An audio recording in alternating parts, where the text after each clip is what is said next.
Yan. Although yan, mas mabigat yung penalty if ever may isang driver mahuli sa isang public utility vehicle, school bus, o school service vehicle, o kung mga careful, valuable.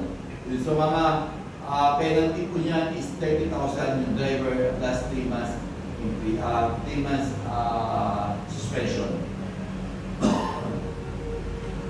Then, ito naman yung speed limiter sa isang public utility vehicle.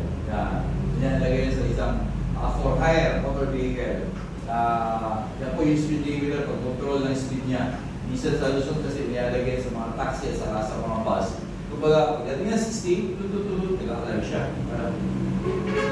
So, Robert Gap 1122-9, Child Safety Motorcycle Vehicle, 2019 yan.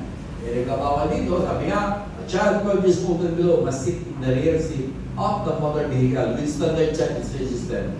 If ever times ng mga bata ay 12 pababa, dapat na po naka-child listening doon sa likod ng ating sakyan. Dito wala pa siya nakukuha. Ano? Hindi bawal po bata na uwi sa harapan ng sakyan natin.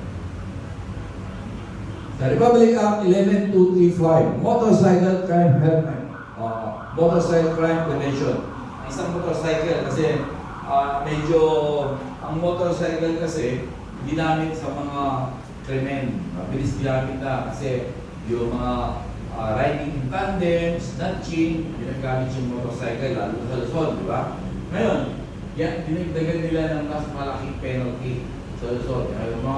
If a motorcycle is used in the commission of a crime constituting a great felony under the revised penal code, automatic 12 years and 1 day to 20 years. So temporal imprisonment for at least 30 years. If a motorcycle is used in the commission of a crime constituting less great felony or light felony, prison mayor, 6 years and 1 day to 20 years.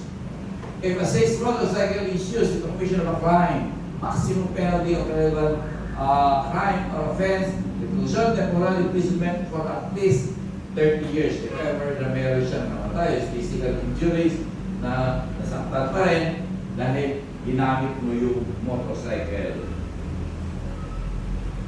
Erasing, tampering, forging, yan. Dito po yung mga kaso